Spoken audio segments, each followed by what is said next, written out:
Appendix D, Speeches for Study and Practice. John Morley, Founders' Day Address. Abridged. Carnegie Institute, Pittsburgh, Pennsylvania, November 3, 1904. What is so hard as a just estimate of the events of our own time? It is only now, a century and a half later, that we really perceive that a writer has something to say for himself when he calls Wolfe's exploit at Quebec the turning point in modern history. And today it is hard to imagine any rational standard that would not make the American Revolution, an insurrection of 13 little colonies with a population of 3 millions scattered in a distant wilderness among savages, a mightier event in many of its aspects than the volcanic convulsion in France. Again, the upbuilding of your great West on this continent is reckoned by some the most important world movement of the last 100 years. But is it more important than the amazing, imposing, and perhaps disquieting apparition of Japan? One authority insists that when Russia descended into the Far East and pushed her frontier on the Pacific to the 43rd degree of latitude, that was one of the most far-reaching facts of modern history. Though it almost escaped the eyes of Europe, all her perceptions then monopolized by affairs in the Levant. Who can say? Many courses of the sun were needed before men could take the full historic measures of Luther, Calvin, Knox, the measure of Loyola, the Council of Trent, and all the Counter-Reformation. The center of gravity is forever shifting, the political axis of the world perpetually changing. But we are now far enough off to discern how stupendous a thing was done when, after 2 cycles of bitter war, one foreign, the other civil and intestine, Pitt and Washington, within a span of less than a score of years, planted the foundations of the American Republic. What Forbes's stockade at Fort Pitt has grown to be, you know better than I. The huge triumphs of Pittsburgh in material production, iron, steel, coke, glass, and all the rest of it, can only be told in colossal figures that are almost as hard to realize in our minds as the figures of astronomical distance or geologic time. It is not quite clear that all the founders of the Commonwealth would have surveyed the wonderful scene with the same exultation as their descendants. Some of them would have denied that these great centers of industrial democracy, either in the Old World or in the New, always stand for progress. Jefferson said, "I view great cities as pestilential to the morals, the health, and the liberties of man. I consider the class of artificers," he went on, "as the panders of vice, and the instrument by which the liberties of a country are generally overthrown." In England, they reckon 70% of our population as dwellers in towns. With you, I read that only 25% of the population live in groups as large as 4,000 persons. If Jefferson was right, our outlook would be dark. Let us hope that he was wrong, and in fact toward the end of his time qualified his early view. Franklin, at any rate, would, I feel sure, have reveled in it all. That great man, a name in the forefront among the practical intelligences of human history, once told a friend that when he dwelt upon the rapid progress that mankind was making in politics, morals, and the arts of living, and when he considered that each one improvement always begets another, he felt assured that the future progress of the race was likely to be quicker than it had ever been.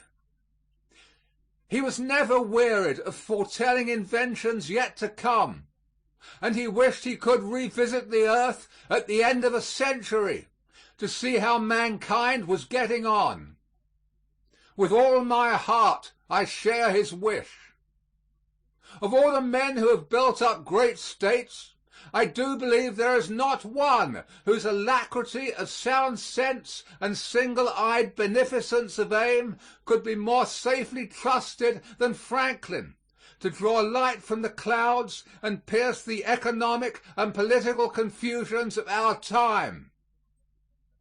We can imagine the amazement and complacency of that shrewd, benignant mind if he could watch all the great marvels of your mills and furnaces, and all the apparatus devised by the wondrous inventive faculties of man, if he could have foreseen that his experiments with the kite in his garden at Philadelphia, his tubes, his Leyden jars, would end in the electrical appliances of today, the largest electric plant in all the world on the site of Fort Duquesne. If he could have heard of 5,000 millions of passengers carried in the United States by electric motor power in a year, if he could have realized all the rest of the magician's tale of our time, still more would he have been astounded and elated could he have foreseen, beyond all advances in material production, the unbroken strength of that political structure which he had so grand a share in rearing. Into this very region where we are this afternoon swept wave after wave of immigration. English from Virginia flowed over the border, bringing English traits, literature, habits of mind. Scots or Scots-Irish, originally from Ulster, flowed in from central Pennsylvania. Catholics from southern Ireland, new hosts from southern and east central Europe. This is not the 4th of July, but people of every school would agree that it is no exuberance of rhetoric, it is only sober truth to say that the persevering absorption and incorporation of all this ceaseless torrent of heterogeneous elements into one united, stable, industrious, and pacific state is an achievement that neither the Roman Empire nor the Roman Church, neither Byzantine Empire nor Russian, not Charles the Great, nor Charles the Fifth, nor Napoleon ever rivaled or approached. We are usually apt to excuse the slower rate of liberal progress in our old world by contrasting the obstructive barriers of prejudice, survival, solecism, anachronism, convention, institution, all so obstinately rooted, even when the branches seem bare and broken in an old world, with the open and disengaged ground of the new. Yet in fact your difficulties were at least as formidable as those of the older civilizations, into whose fruitful heritage you have entered. Unique was the necessity of this gigantic task of incorporation, the assimilation of peoples of diverse faiths and race. A second difficulty was more formidable still: how to erect and work a powerful and wealthy state on such a system as to combine the centralized concert of a federal system with local independence, and to unite collective energy with the encouragement of individual freedom. This last difficulty that you have so successfully up to now surmounted, at the present hour confronts the mother country and deeply perplexes her statesmen. Liberty and union have been called the twin ideas of America. So, too, they are the twin ideals of all responsible men in Great Britain. Although responsible men differ among themselves as to the safest path on which to travel toward the common goal, and the dividing ocean, in other ways so much our friend, interposes. For our case of an island state, or rather for a group of island states, obstacles from which a continental state like yours is happily altogether free. Nobody believes that no difficulties remain. Some of them are obvious, but the common sense, the mixture of patience and determination that has conquered risks and mischiefs in the past, may be trusted with the future. Strange and devious are the paths of history. Broad and shining channels get mysteriously silted up. How many a time what seemed a glorious high road proves no more than a mule track or mere cul-de-sac. Think of Canning's flashing boast when he insisted on the recognition of the Spanish republics in South America, that he had called a new world into existence to redress the balance of the old. This is one of the sayings, of which sort many another might be found, that make the fortune of a rhetorician, yet stand ill the wear and tear of time and circumstance. The new world that Canning called into existence has so far turned out a scene of singular disenchantment. Though not without glimpses on occasion of that heroism and courage and even wisdom that are the attributes of man almost at the worst, the tale has been too much a tale of anarchy and disaster, still leaving a host of perplexities for statesmen both in America and Europe.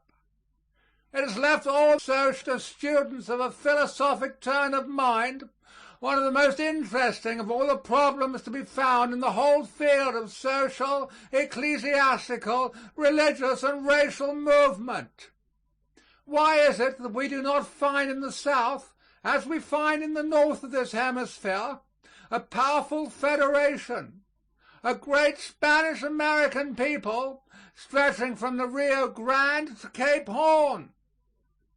To answer that question would be to shed a flood of light upon many deep historic forces in the old world, of which, after all, these movements of the new are but a prolongation and more manifest extension.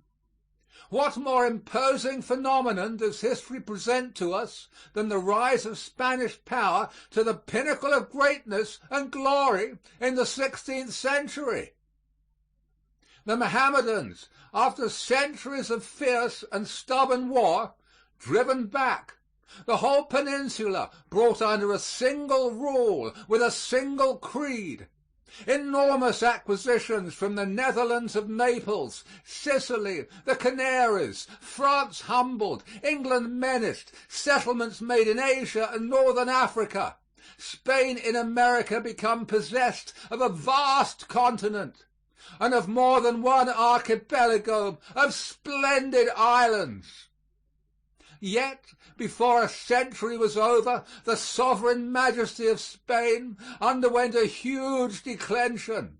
The territory under her sway was contracted. The fabulous wealth of the mines of the New World had been wasted. Agriculture and industry were ruined. Her commerce passed into the hands of her rivals. Let me digress one further moment. We have a very sensible habit in the island whence I come, when our country misses fire, to say as little as we can, and sink the thing in patriotic oblivion. It is rather startling to recall that less than a century ago England twice sent a military force to seize what is now Argentina. Pride of race and hostile creed vehemently resisting proved too much for us. The two expeditions ended in failure, and nothing remains for the historian today but to wonder what a difference it might have made to the temperate region of South America if the fortunes of war had gone the other way, if the region of the Plata had become British and a large British immigration had followed. Do not think me guilty of the heinous crime of forgetting the Monroe Doctrine. That momentous declaration was not made for a good many years after our General Whitelock was repulsed at Buenos Aires, though Mr. Sumner and other people have always held that it was Canning who really first started the Monroe Doctrine when he invited the United States to join him against European intervention in South American affairs.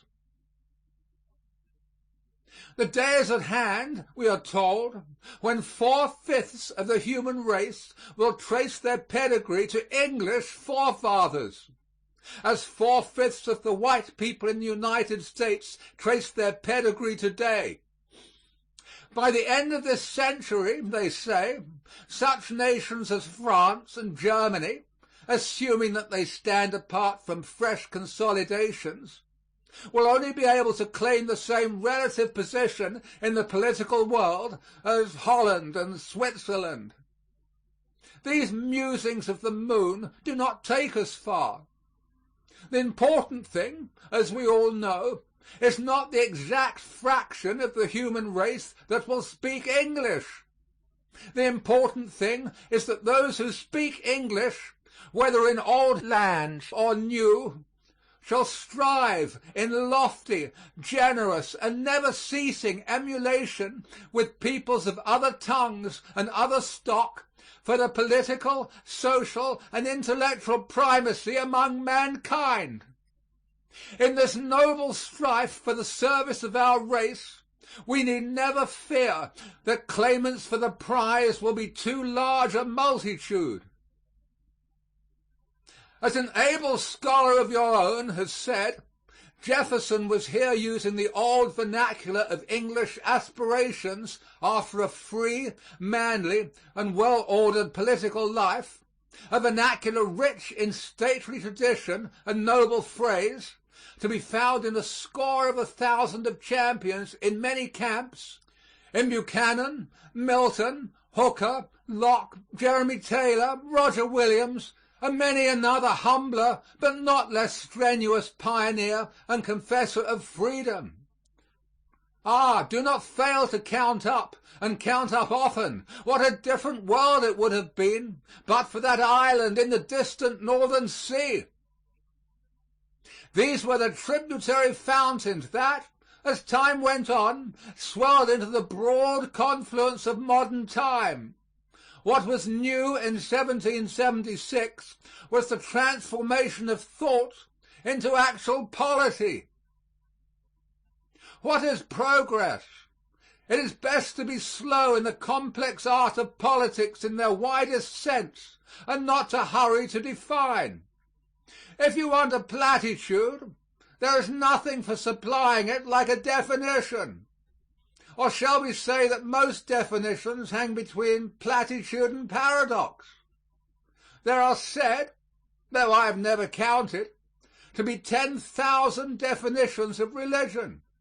There must be about as many of poetry. There can hardly be fewer of liberty or even of happiness. I am not bold enough to try a definition. I will not try to gauge how far the advance of moral forces has kept pace with that extension of material forces in the world of which this continent, conspicuous before all others, bears such astounding evidence. This, of course, is the question of questions, because as an illustrious English writer, to whom, by the way, I owe my friendship with your founder many long years ago, as Matthew Arnold said in America here, it is moral ideas that at bottom decide the standing or falling of states and nations. Without opening this vast discussion at large, many a sign of progress is beyond mistake. The practice of associated action, one of the master keys of progress, is a new force in 100 fields, and with immeasurable diversity of forms. There is less acquiescence in triumphant wrong. Toleration in religion has been called the best fruit of the last 4 centuries. and in spite of a few bigoted survivals, even in our United Kingdom, and some savage outbreaks of hatred, half religious, half racial, on the continent of Europe, this glorious gain of time may now be taken as secured. Perhaps of all the contributions of America to human civilization, this is greatest. The reign of force is not yet over, and at intervals it has its triumphant hours. But reason, justice, humanity fight with success their long and steady battle for a wider sway. Of all the points of social advance, in my country at least, during the last generation none is more marked than the change in the position of women in respect of rights of property, of education, of access to new callings. As for the improvement of material well-being and its diffusion among those whose labor is a prime factor in its creation, we might grow sated with the jubilant monotony of its figures if we did not take good care to remember, in the excellent words of the president of Harvard, that those gains, like the prosperous working of your institutions and the principles by which they are sustained, are in essence moral contributions, being principles of reason, enterprise, courage, faith, and justice, over passion, selfishness, inertness, timidity, and distrust. It is the moral impulses that matter. Where they are safe, all is safe. When this and the like is said, nobody supposes that the last word has been spoken as to the condition of the people either in America or Europe. Republicanism is not itself a panacea for economic difficulties. Of self, it can neither stifle nor appease the accents of social discontent. So long as it has no root in surveyed envy, this discontent itself is a token of progress. What, cries the skeptic, what has become of all the hopes of the time when France stood upon the top of golden hours? Do not let us fear the challenge. Much has come of them, and over the old hopes time has brought a stratum of new. Liberalism is sometimes suspected of being cold to these new hopes, and you may often hear it said that liberalism is already superseded by socialism. That a change is passing over party names in Europe is plain, but you can be sure that no change in name will extinguish these principles of society which are rooted in the nature of things and are accredited by their success. Twice America has saved liberalism in Great Britain. The war for independence in the 18th century was the defeat of usurping power no less in England than here. The war for union in the 19th century gave the decisive impulse to a critical extension of suffrage and an era of popular reform in the mother country. Any miscarriage of democracy here reacts against progress in Great Britain. If you seek the real meaning of most modern disparagement of popular or parliamentary government, it is no more than this: that no politics will suffice of themselves to make a nation's soul. What could be more true? Who says it will? But we may depend upon it that the soul will be best kept alive in a nation where there is the highest proportion of those who, in the phrase of an old worthy of the 17th century, think it a part of a man's religion to see to it that his country be well governed. Democracy, they tell us, is afflicted by mediocrity and by sterility. But has not democracy in my country, as in yours, shown before now that it well knows how to choose rulers neither mediocre nor sterile, men more than the equals in unselfishness, in rectitude, in clear sight, in force, of any absolutist statesman, that ever in times past bore the scepter? If I live a few months, or it may be even a few weeks longer, I hope to have seen something of 3 elections, one in Canada, one in the United Kingdom, and the other here. With us, in respect of leadership, and apart from height of social prestige, the personage corresponding to the President is, as you know, the Prime Minister. Our general election this time, owing to personal accident of the passing hour, may not determine quite exactly who shall be the Prime Minister, but it will determine the party from which the Prime Minister shall be taken. On normal occasions, our election of a Prime Minister is as direct and personal as yours, and in choosing a member of Parliament, people were really for a whole generation choosing whether Disraeli or Gladstone or Salisbury should be head of the government. The one central difference between your system and ours is that the American president is in for a fixed time, whereas the British Prime Minister depends upon the support of the House of Commons. If he loses that, his power may not endure a 12-month. If, on the other hand, he keeps it, he may hold office for a dozen years. There are not many more interesting or important questions in political discussion than the question whether our cabinet government or your presidential system of government is the better. This is not the place to argue it. Between 1868 and now, a period of 36 years, we have had 8 ministries. This would give us an average life of 4.5 years. Of these 8 governments, 5 lasted over 5 years. Broadly speaking, then, our executive governments have lasted about the length of your fixed term. As for ministers swept away by a gust of passion, I can only recall the overthrow of Lord Palmerston in 1858 for being thought too subservient to France. For my own part, I've always thought that by its free play, its comparative fluidity, its rapid flexibility of adaptation, our cabinet system has most to say for itself. Whether democracy will make for peace, we all have yet to see. So far, democracy has done little in Europe to protect us against the turbid whirlpools of a military age.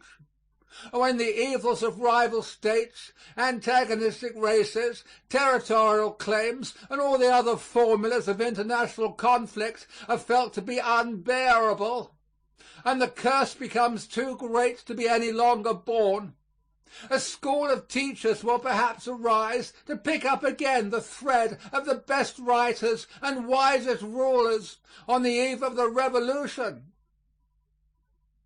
Movement in this region of human things has not all been progressive. If we survey the European courts from the end of the 7 Years' War down to the French Revolution, we note the marked growth of a distinctly international and pacific spirit. At no era in the world's history can we find so many European statesmen after peace, and the good government of which peace is the best ally. That sentiment came to violent end when Napoleon arose to scourge the world.